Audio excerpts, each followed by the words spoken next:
안녕하십니까? 사연을 들어주실 청취자 여러분들께 인사를 먼저 올리고 시작하겠습니다.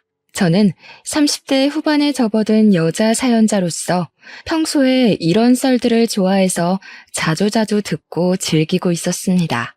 그러다가 문득 저에게 있었던 일도 사연으로 한번 올려보면 어떨까 싶어서 이렇게 타이핑을 치기 시작했습니다. 저희 집에 일어난 큰 사건을 한번 재미나게 풀어보도록 하겠습니다. 저희 집에는 이상한 가훈이 하나 존재합니다. 그건 바로 가족들끼리는 모든 걸 나눠야만 한다는 가훈이자 법칙이죠. 그 법을 무시하는 날에는 아주 무시무시한 엄벌이 내려지곤 했습니다. 뭐 말로만 보면 그게 뭐 어때서? 당연한 거 아니야?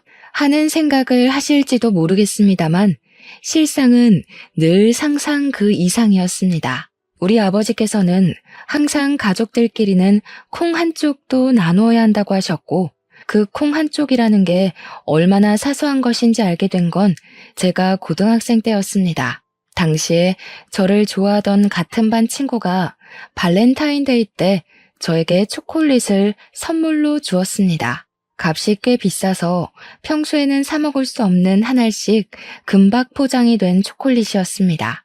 물론 값도 값이지만 저도 그 친구에게 호감이 있었기 때문에 아껴서 먹으려고 책상 서랍에 꽁꽁 숨겨두고 생각날 때마다 하나씩 꺼내 먹었죠.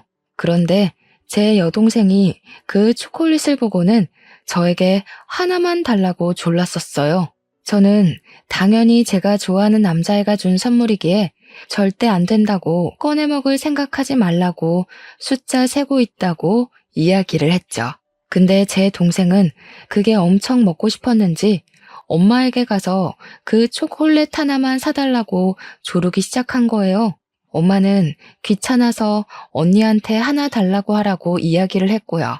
동생이 징징거리면서 언니가 안 준다고 했다고 우는 소리를 내니까 아버지께서 방에서 나와서 큰 소리를 치셨습니다. 가족끼리 콩 한쪽도 나눠 먹어야 하는 것인데 그깟 초콜릿이 뭐라고 동생에게 나눠주지 않는 거냐고요. 제 방으로 들어와서 서랍이란 서랍은 다 뒤지시더니 제가 소리를 지르는데도 그 초콜릿을 찾아서 가족들끼리 나누자고 하시더군요. 제가 받은 선물인데 고작 7개 남았는데 저를 1개 덜렁 주고는 자기들끼리 2개씩 나눠서 입에 까놓는 게 아니겠습니까? 제가 어이가 없어서 막 울었더니 아버지께서 저에게 울그락불그락한 얼굴로 가족끼리 나눠 먹는 게 그렇게 곶감냐고 하시더라고요. 가족들에게 베풀면 나중에 네 복으로 돌아온다고 당당하게 말하시는데 저는 그것도 제 마음에 폭력을 휘두른 것이란 생각이 들었습니다. 마음에 든 멍은 빠질 생각을 하지 못했고 자연스럽게 아버지와 거리를 두게 된 큰 사건이었죠. 저희 아버지는 사업을 하시는 소위 말하는 잘 나가는 사장님이었습니다. 문제는 사업을 해서 넉넉한 부를 축적하는 것과 다르게 돈을 빌리러 온 친척들에게 하염없이 재산을 나눴다는 게 문제였죠. 허구한 날 문지방을 밟으며 돈 좀 빌려달라고 말하는 친척들을 내치지 않는 아버지 때문에 엄마는 피곤해하시고 속상해하셨습니다. 물론 우리 아버지께서 꽤 건실한 사업체를 운영 중이셨기에 가족들이 먹고 사는데 전혀 문제가 없긴 했습니다. 모은 돈으로 건물도 한 채 사서 가지고 계시며 월세를 받고 있기도 했고 그러니까 엄마도 아버지에게 싫은 소리를 한번 못 하셨죠. 아버지께서는 어릴 때 정말 가난하게 살아서 온 가족이 힘들었었다며 가족들을 더 이상 고생시키고 싶지 않은 마음에 나누는 거라고 하셨습니다. 어떻게 보면 콩 한쪽까지도 나눠야 한다는 강박관념에 사로잡혀 사시는 분 같았습니다. 하지만 저는 그게 별로 이해가 가지 않았단 말이죠. 나눠줘봐야 감사한 줄도 모르고 더 줘라, 더 내놔라 하는 강도처럼 굴었거든요. 아무튼 아버지의 친척들은 아버지에게 빌부터 산다 싶을 정도로 큰 돈을 턱턱 빌려가곤 했습니다. 작은 아버지도 그렇고 고모도 그렇고 가족들에게 나눠 살아야지 그 돈 들고 저승 갈 거냐고 웃으면서 말을 하셨습니다. 하도 날강도처럼 뻔뻔하게 굴길래 제가 아버지께 한 번은 속내를 털어놨던 적도 있었습니다. 왜 아빠는 고모며 작은아빠며 그렇게 돈을 퍼다 나르냐고요. 그러니 아버지께서는 할머니 할아버지께서 겨우겨우 모은 전 재산을 돌아가시면서 아버지께 전부 물려주어서 그렇다고 했습니다. 장남이라 재산을 온전히 가졌으니 동생들도 돌봐야 하는 것도 장남의 목 아니겠냐고요. 그러면서 저에게도 여동생에게 많은 걸 나누고 함께 해야 한다고 잔소리를 하셨습니다. 그런데 그 말을 듣고 계시던 엄마가 한숨을 쉬면서 이야기를 하시더라고요. 고작 산 몇 평 받고 빚만 잔뜩 떠넘겼던 주제에 재산을 받았다고 이야기를 할 수 있는 거냐고요. 아버지께서는 다 지난 이야기 해서 뭐하냐고 궁시렁거리시면서 자기가 번 돈으로 가족들에게 나누는 거니까 집안 살림이나 잘 살피라고 하시면서 대화는 마무리되었습니다. 저는 끝까지 그런 아빠의 독불장군 같은 모습이 이해가 가지 않았고 먼 친척까지 챙길 여유가 없었으므로 동생만 잘 챙기자 싶었습니다. 제가 성인이 되어서도 집안의 분위기는 달라진 게 전혀 없었습니다. 제가 회사에서 명절 선물을 받아온다거나 친구들에게 생일 선물을 받아오거나 하물며 제가 제 돈 주고 산 옷까지도 온 가족이 나누는 거라고 돌려 입었습니다. 새로 산 옷을 입고 친구들이랑 놀러 가려고 했는데 제 동생이 입고 있는 걸 봤을 때 얼마나 화가 났던지 하루빨리 독립이라도 해야 하나 싶어서 악착같이 돈을 모으기 시작했습니다. 제가 동생에게 옷을 벗으라고 난리를 치자 아버지께서 동생한테 그것도 양보 못하냐면서 화를 내셨거든요. 진짜 너무너무 스트레스를 받았지만 이 집에 살고 있는 동안에는 절대 바뀌지 않을 법칙이라 생각하며 제 속을 달래야 했습니다. 대학을 졸업하고 열심히 취업 준비를 했지만 그저 그런 중소기업에 취직을 하게 되었습니다. 취업이라는 게 아무리 노력을 해봐도 제가 가고 싶은 대기업에 가기엔 턱없이 부족하더라고요. 중소기업에서 버는 월급이야 너무나도 빤했지만 그마저도 아버지께서 나눠야 한다고 할까봐 월급까지 속여가며 일을 하고 있었습니다. 착실하게 적금을 부으면서 돈이 모이면 무조건 집부터 얻어야겠다 하는 마음으로 버티고 있었는데 어느 날 아버지께서 그러시더라고요.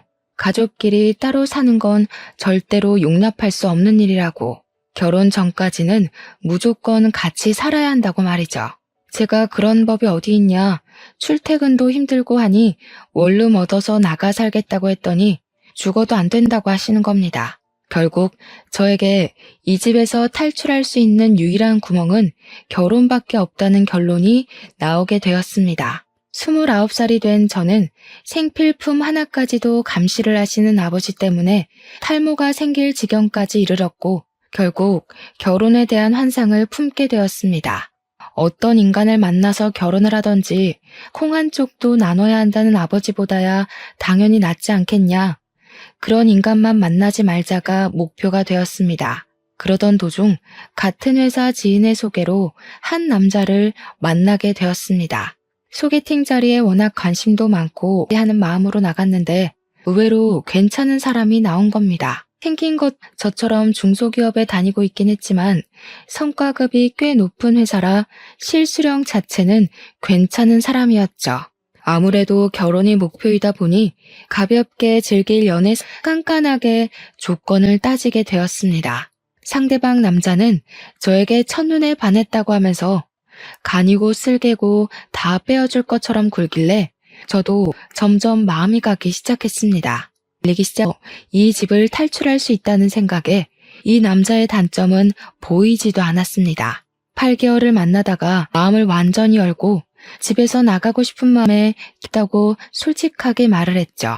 그러자 그 사람은 저에게 아무런 문제가 될 것이 없다며 저의 마음을 지지해 주었습니다. 자기 나이 32살에 모은 돈이 7천만 원 정도 있다며 신혼집은 작은 집 대출을 받아서 입주하면 충분하지 않겠냐고 결혼을 하자고 하더라고요. 약간 멋이 없는 프로포즈이긴 했지만 저도 모아둔 돈이 6천만 원 정도 1억 3 가능하지 않겠나 싶습니다. 결혼을 하기로 약속을 나눈 뒤 우리 집에 먼저 인사를 드리러 가기로 말을 마쳤습니다. 제가 아버지에게 넌지시 소개를 시켜드릴 사람이 있다고 이야기를 드렸더니 아버지께서 아주 깜짝 놀라시더라고요. 제가 그동안 연애를 하는 티라도 냈으면 그러려니 하셨겠지만 전혀 티도 내지 않다가 운을 띄웠으니까요.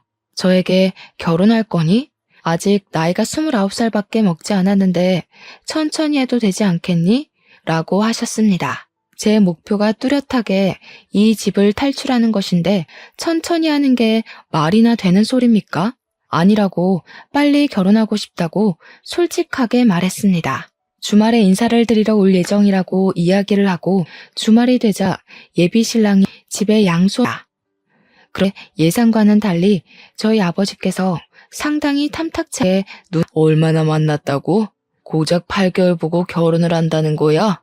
아직 만난 지 얼마 되지도 않았는데 왜 이렇게 서둘러서 결혼을 하려고 해?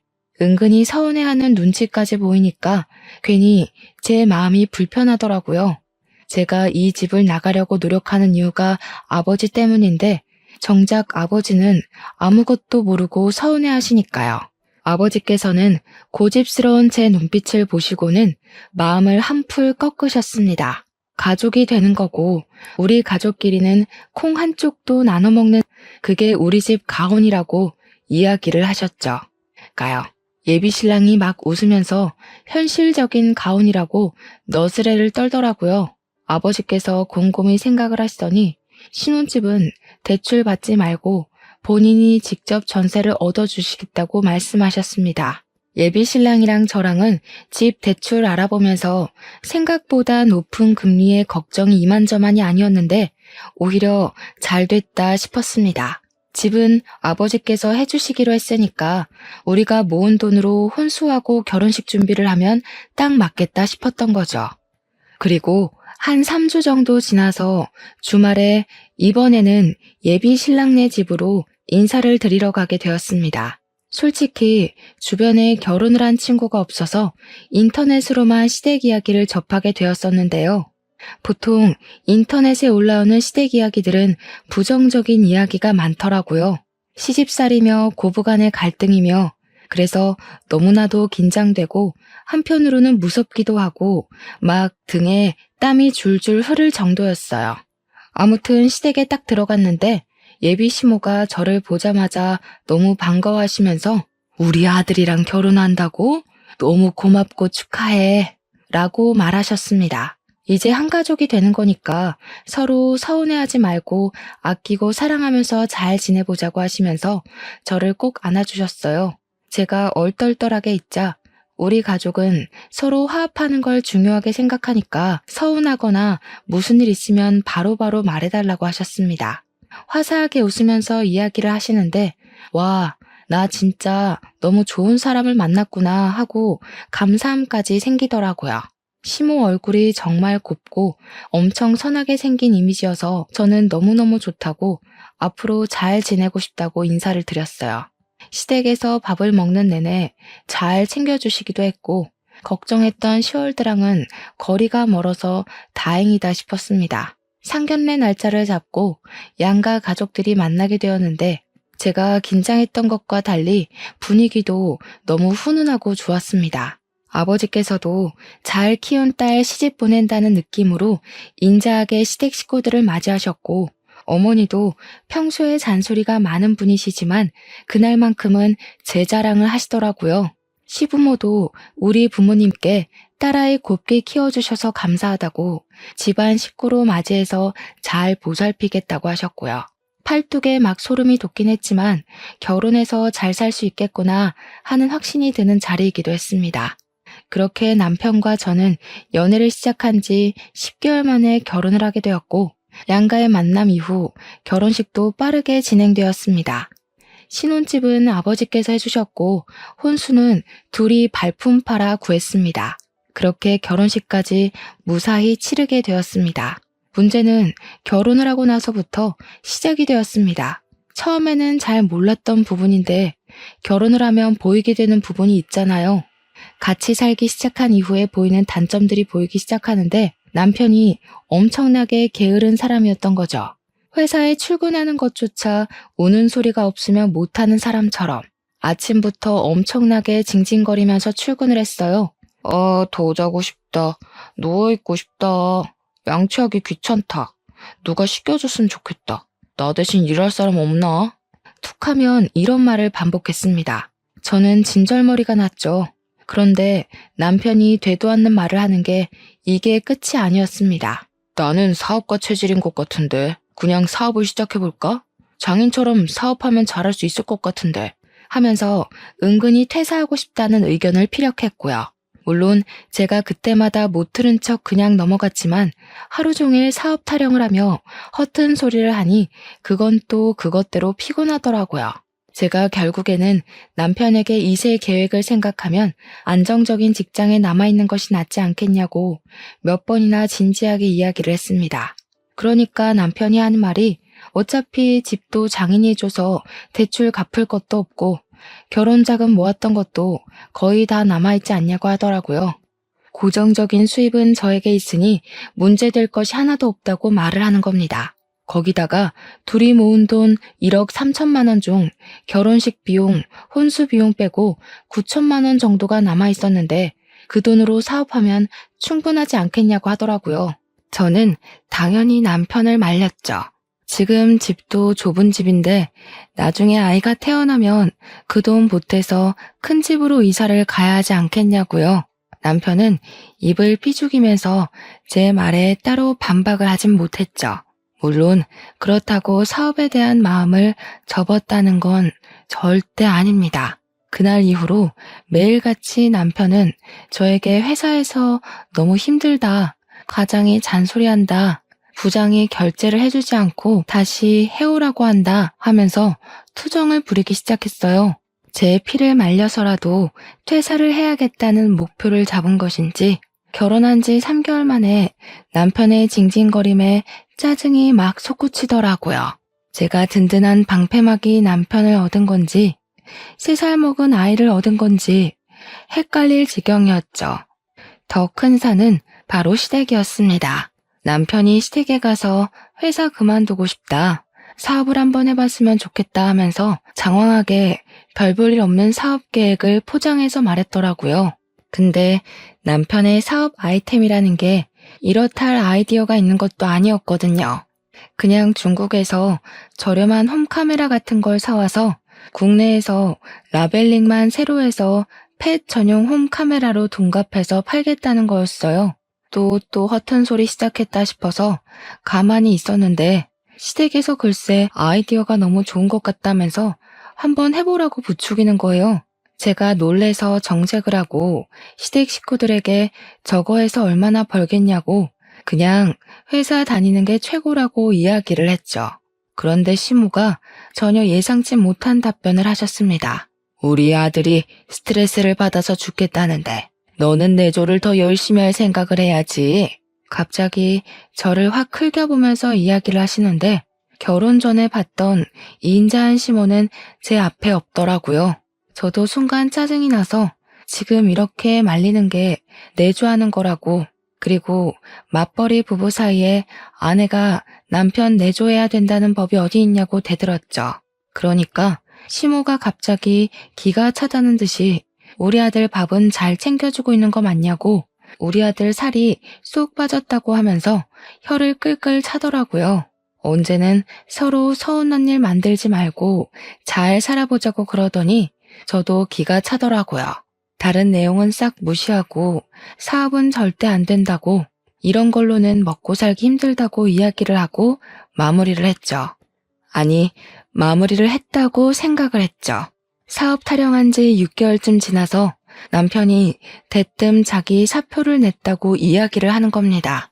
제가 미친 거 아니냐고 갑자기 사표를 던지고 오는 게 어디 있냐고 하니까 남편이 한숨 푹 쉬면서 회사에서 일이 있었다고 하더라고요.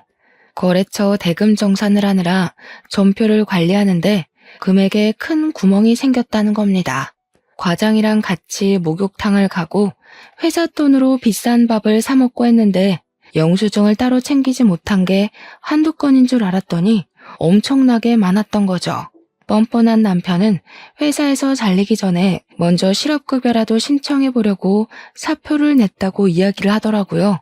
제가 기가 막혀서 지금 회사 돈을 가지고 네 돈처럼 막 썼다고 이야기하는 거냐고 하니까 입을 꾹 다물고만 있었습니다. 미친 거 아니냐고, 회사에서 소송이라도 들어오면 어떻게 할 거냐고 하니까 그니까 사표 내는 걸로 마무리했다고 하면서 오히려 큰 소리를 내는 겁니다. 진짜 속이 터져나갈 것 같아서 사표 내놓고 실업급여는 어떻게 받을 거냐고 하니까 눈만 멀뚱멀뚱 뜨더라고요.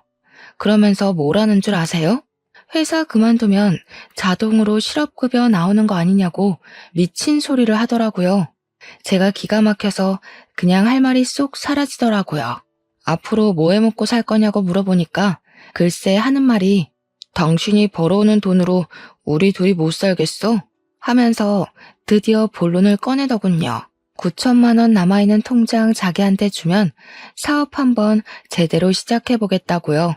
자기가 무슨 수를 써서라도 그 돈 다시 채워 넣을 테니까 믿어달라고 하면서 저를 설득하기 시작했습니다.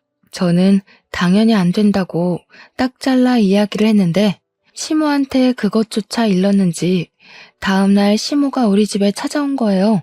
저한테 그깟 돈이 뭐가 중요하다고 남편 길을 죽이냐고 하면서 집안을 쓱 둘러보더니 소리를 치시더라고요. 집안 꼬라지가 이게 뭐니 정말? 집 청소 좀 해야겠다. 주말이라고 늘어질 생각하지 말고 반질반질하게 쓸고 닦으란 말이야. 수건은 삶아서 쓰는 거 맞니? 우리 아들 피부가 예민해서 세탁을 잘해야 돼. 요즘은 세탁기가 삶아주는 것도 다 해요. 세탁기로 해봐야 직접 끓여서 삶는 거랑 같겠니?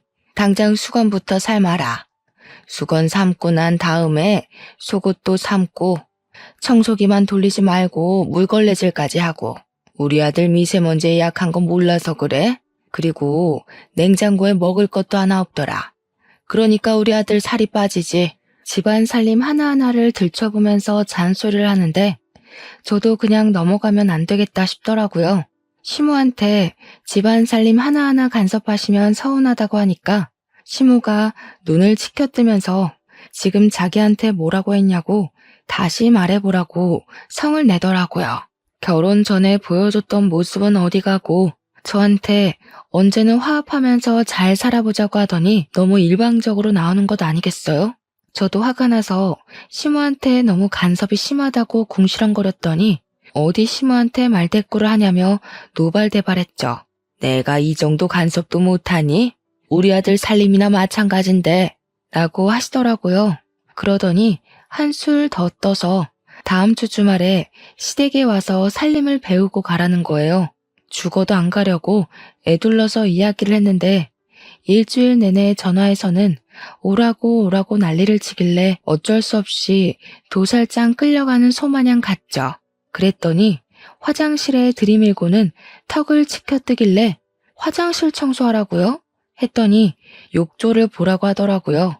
욕조에 이불 빨래가 산더미처럼 들어있는데 그걸 밟아서 빨으라고 시키는 겁니다. 어머님, 요즘 코인 세탁방 같은 데 가면 이불 빨래할 수 있는 큰 세탁기 있어요. 거기서 빨래하는 게 훨씬 편하죠. 어머, 예, 거기 누가 썼는지도 모르는 세탁기에서 이불을 빠는 게 말이 되니? 그리고 이불은 밟아서 빨아야 제대로 빨리는 거다. 그러더니 이불 빨래, 커튼 빨래, 시댁 물걸레질까지 싹 시키더라고요. 밥까지 차리라고 눈짓하는 거 죽어도 못하겠다고 고개 빳빳이 들고 가만히 있었더니 우리 아들 살 빠진 것만 봐도 알만하다면서 갑자기 급발진하시대요. 저도 참으면 안 되겠다 싶어서 어머님이 반찬 좀 해서 가져다 주시면 되겠다고 했죠. 시무랑 저랑 대치하고 있는데 속 없는 남편놈은 낄낄 웃으면서 자기 엄마 성질 건드리지 말라고 하더라고요. 진짜 뺨이라도 한 대 후려치고 싶었습니다. 저도 집에 오는 길에 남편에게 경고했죠. 너도 내 성질 건드리지 말라고요. 오늘은 처음이라서 봐준 줄 알아 했더니 입국 다물대요. 그 뒤로도 사업 타령은 가시질 않았고 어찌나 노래를 불렀는지 저희 부모님도 그 사실을 알게 되셨죠.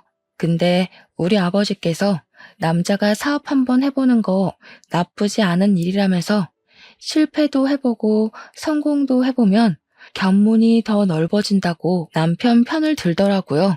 사업 한번 해봐, 배짱 한번 보게 하면서 남편의 말에 힘을 실어줬고 결국 저는 두 손 두 발 다 들고 통장을 건넸습니다. 남편은 정말 통장을 받자마자 중국에서 홈카메라를 엄청나게 사들여서 판매를 하기 시작했습니다. 문제는 이게 국내에서 판매를 하려고 하니까 일이 복잡하더라고요. 해킹 문제도 있고 리소스 문제도 있고 뭐 기술적으로 어쩌고 저쩌고 하는데 우리 모질이 남편은 그런 건 하나도 알아보지 않고 일만 버려둔 거죠. 무슨 특허권 문제니 세금 문제니 하는 것들이 하나둘 발목을 잡기 시작했습니다. 사업한다고 일은 다 벌려놓고 돈은 죄다 쏟아부어놨는데 판매는 하나도 못하게 생긴 거죠. 이게 또 국내 휴대폰 어플이랑 연동이 되어야 하는데 중국 제품이다 보니까 호환도 안 되고 온통 중국어로만 설명이 되어 있고 게다가 그 어플을 만든 업체가 고객 정보도 빼가고 해킹도 하고 아무튼 문제가 많은 곳이었던 겁니다. 재고는 빌려둔 창고에 잔뜩 쌓여 있는데 창고 사용료도 어마어마한 거 아시죠? 결국 남편은 한 대도 팔아보지 못하고 물건을 처분해야 했습니다.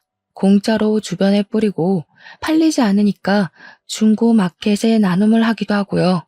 그게 사업하겠다고 난리를 친 지 3개월 만에 벌어진 일이었고 큰 돈을 탕진한 남편에게 이제 정신 차렸으면 재빨리 취업 준비하라고 했습니다. 그랬더니 남편이 뻔뻔하게도 장인도 실패 한 번쯤은 해봐야 하는 걸 안 했냐면서 다른 사업을 생각해둔 게 있대요. 제발 정신 좀 차리라고, 네가 잃은 돈을 생각하라고 우리 재산에 사업을 또 하는 게 말이 되냐 말렸습니다. 그랬더니 이 모질이 남편이 또 시모한테 졸졸 가서 고자질을 한 거죠. 시모가 집에 찾아와서는 실패해서 의기소침해 있는 남편에게 응원은 못할 망정 새 사업하겠다는 거 길을 꺾는 게 말이 되냐고 잔소리를 하더라고요. 왜 우리 애 길을 죽이고 그래요? 애 현실 시모 버전이었습니다. 저에게 삿대질을 하며 이야기를 하길래 열이 받아서 저도 한 소리 했죠. 어머님, 이 사람 애도 아니고 나이 30 중반이나 처먹고 지금 얼마를 해먹은지 아세요? 너 지금 너희 집 잘 산다고 우리 집 무시하니? 우리 집에서 집 턱턱 해주고 그랬으면 우리 아들 무시도 안 했겠지. 여기서 갑자기 집 이야기가 왜 나와요? 네가 우리 아들 기죽이고 주도권 잡으려고 일부러 네 명의로 집 산 거잖아. 우리 아버지께서 해주신 집인데 당연히 제 명의로 해야 하는 거 아닌가요? 신혼집 할 때 시댁에서 100만 원이라도 보탰으면 제가 1% 정도는 공동 명의로 해줬겠죠. 집 산다고 할 때는 고맙다고 낼름 받아먹더니 왜 저한테 공동 명의 운운하세요?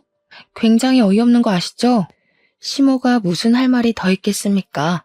그냥 콧김만 뿜으면서 씩씩거리다가 집으로 돌아가셨죠. 남편이 저한테 틱틱거리면서 왜 긁어부스럼 만드냐고 한 소리 하는데 제가 어이가 없더라고요. 남편한테도 경고했죠. 긁어부스럼 만든 게 누군데 내 앞에서 그런 소리를 하냐고. 이 집의 부스럼은 너라고요. 사업한다고 헛짓거리 그만하고 어디든 취업부터 하라고 했습니다. 근데 이놈이 정신 못 차리고 우리 아버지를 찾아가서는 사업을 제대로 해보고 싶다면서 투자를 해달라고 한 겁니다. 가족끼리 당연히 그 정도는 나눠줄 수 있지 하면서도 우리 아버지께서도 이 미쳐넘는 놈한테 1억이나 지원을 해주신 거예요. 아버지께서 가진 건물로 대출을 받아서 해줬다고 하시더라고요. 우리 집 구할 때도 담보대출 받아서 해주신 걸로 알고 있었거든요. 남편은 아버지에게 받은 1억을 가지고 이번에는 미용기기 사업을 시작했고 확실히 미용기기는 반응이 좀 오긴 했어요. 처음에는 중국 제품이라고 사람들이 꺼려하더니 저렴한 가격에 효과도 꽤 괜찮은지 SNS를 통해서 입소문이 퍼지기 시작했습니다. 그 기회를 놓치지 않고 마케팅 업체를 끼고 SNS를 통해서 홍보를 하기 시작했죠. 남편도 처음과 다르게 꼼꼼하게 알아보고 준비했고 공을 들이긴 했어요. 출장도 몇 번이나 다녀왔고요. 그렇게 슬슬 수익이 나기 시작한 남편의 사업은 1년이 지나자 많은 성장을 했고 회사에 다닐 때보다 3, 4배는 더 돈을 벌어오기 시작했습니다. 가끔은 저한테 떵떵거리면서 자기는 사업이 잘 맞을 거라고 하지 않았냐며 큰 소리를 쳤습니다. 물론 그때마다 꼴불견이긴 했지만 저에게 생활비를 줄 때만큼은 왕처럼 모셨죠 뭐. 그렇게 자리를 잡아가고 난 뒤 저는 남편에게 슬슬 아이를 갖자고 말을 하려고 했는데 그때 또 한 번 큰 사건이 터지게 되었습니다. 우리 아버지께서 운영하고 있던 제1공장에서 불이 나면서 기계와 상품 대부분이 손실되어 버린 것이었습니다. 물론 보험이 가입되어 있긴 했지만 관리 미흡으로 인한 전선 노후, 누전이 겹치게 되면서 일어난 사건이라 100% 보험금을 받을 수 없다는 판결이 나온 겁니다. 관리가 덜 된 것에 대한 책임을 져야 한다는 뜻이었죠. 일부러 보험금을 노리고 이 지경이 될 때까지 내버려 둔 거 아니냐면서 보험사에서는 보험금 지급을 거부했습니다. 정해진 날짜까지 물건을 납품도 해야 하는데 공장은 죄다 불탔으니 물건을 맞출 수도 없고 미리 성금을 받은 것도 뱉어내야 하는 마당에 위약금까지 물어야 했습니다. 보험금 일부 수령한 걸로 돌려막기를 하다가 결국에 아버지께서는 건물까지 팔게 되었는데 건물에 끼인 대출까지 일시불로 갚아야만 하는 상황이 되었습니다. 한마디로 한순간에 아버지의 평생 사업이 산산조각이 나서 불타버리게 된 것이었습니다. 부모님은 결국 집까지 팔아서 빚을 갚아야만 했습니다. 저에게 연락이 와서 며칠만 집에서 지내도 되겠냐고 물어보시길래 냉큼 오시라고 했더니 얼굴이 많이 상해 있더라고요. 그동안 아버지께서 친척들 집을 돌면서 돈을 빌리러 다니셨던 모양입니다. 제가 작은아버지와 고모한테 이야기를 좀 해보라고 그동안 빌려간 돈 많지 않냐고 하니까 아버지께서 부들부들 떠시더라고요. 그러면서 그 잡것들 이러시길래 깜짝 놀랐죠. 아버지께서는 무슨 일이 있어도 가족들 욕은 잘 안 하시거든요. 그래서 무슨 일이 있었냐고 물어보니까 손주들이며 자식들이며 죄다 유학 보내놓고 외국 여행 다니고 하는 것들이 돈 좀 빌려달라니까 전화를 뚝 끊어버리대요. 형 사업 망했어? 빚졌어? 하더니 앞으로 연락 안 했으면 좋겠다고 하면서 돈 없다고 했다는 겁니다. 자기들이 돈 없을 때는 살랑살랑 하더니 돈 좀 빌려달라니까 끊어버리는 게 무슨 가족이냐면서 가족들끼리 나누며 살긴 개뿔이라고 지들 필요할 때만 가족이라고 하시더라고요. 작은 아버지와 고모뿐만 아니라 친척들 전부 아버지 사업 망했다고 하니까 등을 돌렸다고 합니다. 그 이야기를 하는 내내 아버지의 표정이 너무 좋지 않아서 은근 마음이 쓰였습니다. 우리 아버지께서 갑자기 멀뚱히 있던 남편에게 그러시더라고요. 자네 사업 자금 내가 대준 거 알지? 그러더니 본인을 좀 도와줬으면 좋겠다고 넌지시 운을 띄우니까 우리 남편이 얼마나 도와드려야 하는데요? 하고 하더군요. 아버지께서는 1억을 빌려주었으니 그 정도만 줬으면 좋겠다고 대충 돌려 막아야 할 건 다 막아놨으니 미천만 있으면 된다고 하셨습니다. 아무런 말 없이 빤히 아버지를 바라보고 있는 남편의 옆구리를 쿡 찔렀죠. 그러니까 남편이 인상을 팍 쓰면서 1억이나 빌려달라고요? 하면서 자기가 아무리 잘 나가는 사업가라고 해도 1억을 어떻게 뚝딱 마련하냐고 하더라고요. 저는 남편의 입에서 당연히 거절이 나올 거란 생각을 못했기에 입만 떡 벌리고 있었습니다. 남편은 처제는 어디서 뭐하고요? 하면서 자기가 5천만 원까지는 내일까지 알아볼 테니까 불편하게 집에서 그러지 말고 돈 줄 테니 숙박업소 가 계세요 하는 겁니다. 아니, 멀쩡한 집 놔두고 밖에서 자라는 건 무슨 소리입니까? 저는 놀래서 무슨 소리를 하는 거냐고, 우리 작은 방에서 주무시면 되지 않겠냐고 남편에게 이악 물고 이야기를 했습니다. 그러니 남편이 뭐라는 줄 아세요? 작은 방에 자기 사업 계획서랑 자료가 다 있는데 뭘 믿고 장인 장모를 거기에 모시냐는 겁니다. 우리 아버지를 쓱 보면서 장인이 자기 사업 아이디어라도 훔쳐가거나 자기 거래처에 무슨 짓을 할 줄 알고 믿냐고. 그 말에 제가 얼마나 경악을 했는지 모릅니다. 5만 원짜리 지폐 2장을 건네면서 이 돈으로 나가서 주무시고 배달 음식이라도 시켜 드시라고 선심 쓰듯 이야기를 하는데 와, 사람이 돌겠더라고요. 부모님도 그 돈 받아서 초라하게 집을 나서는데 제가 그냥 계시라고 해도 이 집이 더 불편하다고 나가시더라고요. 현관문이 닫히자마자 열이 받아서 남편한테 바로 달려들었습니다. 야, 네가 사람이냐? 너네 엄마 아빠였어도 이렇게 행동할 거니? 네가 지금 버는 돈이 다 누구 주머니에서 나온 돈인지 알고 하는 행동이냐고. 진짜 어이없네. 내가 5천만 원 구해온다고 말했잖아. 어이없는 건 나지. 받은 건 1억인데 갚는 건 왜 5천만 원이야? 그리고 이 집도 우리 아빠가 해준 집인 거 알고 하는 소리지? 어떻게 집 해준 사람을 밖에서 자라고 내쫓을 수가 있어? 이 집 시세가 얼마나 한다고 그렇게 유세를 떨고 앉았어? 다음에 큰 집으로 이사 가면 그 집은 내 명의로 사던가 해야지. 중소기업 다니면서 돈도 얼마 못 버는 게 자존심은 왜 부리냐? 남편의 말에 저는 얼굴이 점점 굳어갔습니다. 속으로 저를 그렇게 생각하고 있을 줄이야 꿈에도 몰랐죠 뭐.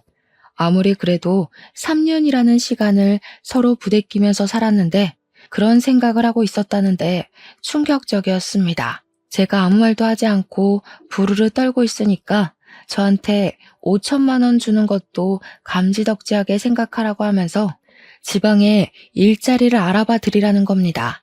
지방에 가서 남의 밭에서 농사 짓는 거 도와주면 돈 좀 벌지 않겠냐고 소일거리나 하시면서 살라고 하라고. 그 나이 먹고 사업은 무슨 사업이야? 라며 짓거리는데 제가 너무 화가 나서 남편의 뺨을 정말 있는 힘껏 때렸습니다. 너 지금 내 얼굴 때린 거야? 세상에 맞고 사는 남편이 어디 있어? 당장 이혼해. 너한테 볼 일 다 끝났고 처가도 망해가서 부담되는 와중에 잘 됐다. 너하고 더 이상 같이 살 이유가 전혀 없으니까 짐 싸서 당장 나가. 이거 미친 새끼 아니야. 이 집 우리 아빠가 내 명의로 해준 집인데 어디서 나가라 말아야? 나가려면 네가 나가야지. 혼수도 거의 내 돈 주고 한 거나 다름없는 거 알지? 네가 사업한다고 남은 돈 다 말아먹었잖아. 내 집에 있는 거 하나도 건드리지 말고 당장 몸만 나가. 알겠어? 그러니 남편이 씩씩거리면서 바로 짐 대충 꾸려서 나가더라고요. 바로 아버지께 전화해서 당장 우리 집으로 오시라 했더니 근처에 계셨는지 바로 오셨습니다. 은근슬쩍 남편 눈치를 보려고 주변을 쓱 훑으시길래 이혼할 거라고 남편이 우리 집 개무시했고 열받아서 뺨도 때렸다고 이야기를 했습니다. 부모님께서 본인들 때문에 벌어진 일이라는 생각이 드셨는지 고개를 숙이고 계시길래 죄 지은 거 없으니 그러지 말라고 말씀드렸죠. 시모가 다음날 우리 집에 찾아와서는 저에게 온갖 개소리를 짓거리면서 감히 자기 아들 뺨 때렸냐고 이렇게는 못 산다고 이혼하라고 하시대요. 전 당당하게 어제 이미 이혼하겠다고 말을 했으니까 아줌마도 우리 집 찾아오지 말라고 내쫓았죠. 근데 그 이후에 5천만 원을 주겠다던 남편이 말을 싹 바꾼 겁니다. 이혼하는 마당에 자기가 왜 5천만 원을 구해다 줘야 하는 거냐고 뻔뻔하게 나오는데 정말 인간 말종이다 싶었습니다. 이혼 진행을 하면서 애도 없고 하니 양육비 조정할 내용도 없었고요. 협의 이혼으로 진행해서 위자료도 따로 없이 완벽한 남남이 되었습니다. 구청에 가서 이혼 서류를 제출하자마자 저는 변호사를 선임해서 재산 분할 청구 소송을 진행했습니다. 일단 금액은 크게 부르자 싶어서 10억을 분할해달라고 요청을 했습니다. 그동안 남편 사업이 성장을 한 것도 우리 아버지의 미천이 아니었으면 불가능한 일이었잖아요. 거기다가 집도 제가 해갔고요. 전 남편이 결혼하고 거의 바로 회사를 그만두었기 때문에 제가 먹여 살렸다는 증거까지 완벽하게 있었거든요. 법원에서는 재산 분할에 대해 저에게 손을 들어주었지만 10억은 과하다고 5억을 배상받으라는 판결이 나왔습니다. 5억을 받아서 그 돈으로 아버지의 사업에 급한 불은 끄게 되었습니다. 오히려 1억 7천만 원 정도가 남게 되었고 아버지는 그 돈으로 다시 한번 공장을 일으켜보겠다고 하셨습니다. 저는 그 돈을 모두 아버지께 드렸고 아버지는 발로 뛰며 이전 거래처 사장님들을 만나셨어요. 이전 거래처에서도 아버지의 사고를 안쓰럽게 생각하셨고 돈으로 지원해줄 순 없어도 거래는 끊지 않고 계속하겠다고 의향을 밝히셨습니다. 아버지의 공장은 다시 한번 조금씩 굴러가기 시작했습니다. 그 일이 벌어진 지 3년이 더 지나고 공장은 다시 완전히 복구되었고 신혼집으로 썼던 그 작은 집에서 부모님과 저 셋이서 살고 있었습니다. 물론 공장이 돌아가기 시작하면서 따로 사는 동생과 합치기 위해 더 큰 집을 대출받아 계약을 했고 이사를 가려고 준비 중에 있었죠. 전 남편과 이혼한 이후에 하루라도 빨리 이 집을 떠나고 싶다는 생각도 한몫했고요. 짐을 다 싸놓고 이사 준비를 하고 있던 어느 날 초인종 소리가 들리길래 확인도 하지 않고 문을 열었습니다. 당연히 여동생이 찾아왔을 거라 생각해서 문을 열었는데 전 남편이 초췌한 얼굴로 서 있는 겁니다. 저는 싸늘하게 여긴 왜 왔냐고 당장 꺼지라고 말하니까 제 손을 덥석 잡더니 한 번만 도와달라고 하면서 묻지도 않은 자기 근황 이야기를 줄줄 읊더군요. 저랑 이혼을 하고 나서도 한동안은 잘 먹고 잘 살다가 회사에서 직원으로 일하던 여자를 만나서 약혼도 하고 결혼 준비를 하던 와중에 사기를 맞았다고 하더라고요. 남편의 사업장에서 회계 쪽 일을 하던 여자였는데 공금 횡령을 하면서 교묘하게 돈을 들고 날랐다더군요. 돈을 들고 나른 것까지야 꾸역꾸역 괜찮았는데 국세청에서 집중 감사가 나오면서 횡령의 세금 누락까지 다 까발려졌다네요. 그 소식에 거래처들은 갑자기 끊기고 세금 폭탄에 벌금까지 맞고 사업장은 순식간에 빚더미에 올랐다고 합니다. 돈에 돌지 않으니 직원들 월급이 밀리는 건 당연한 수순이고 노동청 신고까지 들어가서 조사를 받았다는군요. 오죽하면 술을 하도 마셔서 간에 무리가 오는 바람에 황달에서 벗어날 수 없다고 저한테 한 번만 살려달래요. 우리 아버지한테 가족끼리 원래 콩 한쪽도 나누는 거 아니냐면서 도와달라는데 아버지께서 전 남편 싸대기를 확 날리셨습니다. 내가 너랑 왜 가족이야? 하는데 우리 엄마는 싸둔 짐덩어리에서 김장용 굵은 소금을 꺼내 전 남편 면상에 던지시더군요. 전 남편은 소금 맞고 뺨 맞고 멍하게 서 있더니 갑자기 막 울면서 잘못했다고 빌더라고요. 뭐 어쩌라고. 너 망해가는 거 보면 춤이라도 꼭 춰야지 했는데 춤출 기분도 별로 안 난다. 당장 꺼져. 전 남편이 계속 안 가고 있길래 경찰까지 불렀죠 뭐. 경찰서에 조사 쓰러 가니까 시모가 찾아와서는 표독스럽게 절 노려보대요. 같이 살았던 정이 있는데 한번 도와줄 수도 있지 하면서 궁시렁거리는데 가소롭더군요. 아줌마, 우리 친정 힘들 때는 돈 없으니까 꺼지라고 하더니 이제 와서 태도 전환하시는 거예요? 저도 돈 없는 아줌마랑 아줌마 아들한테 관심 없고 말도 섞기 싫으니까 좀 꺼지세요. 저를 보면서 부들부들 떨고 있는 시모를 가뿐히 무시하고 집으로 돌아왔습니다. 우리 가족은 3일 뒤에 집도 예정대로 이사를 했어요. 간혹가다 이전 집 주소로 우편물이나 택배 배송이 가는 일이 있어서 물건 찾으러 양해를 구하고 살던 집에 찾아가니 집주인이 말해주더라고요. 어떤 남자가 몇 번이나 집에 찾아와서 경찰에 신고를 했었다고요. 전 남편이 제가 이사 간 걸 모르고 찾아간 것 같더라고요. 이혼하고 휴대폰 번호도 바꾸고 집도 이사를 갔으니 이제 더 이상 볼 일 없겠죠. 전 남편이 평생 속죄하면서 살 수 있게 최악으로 살았으면 좋겠어요. 저의 사연은 여기까지입니다. 들어주셔서 감사해요.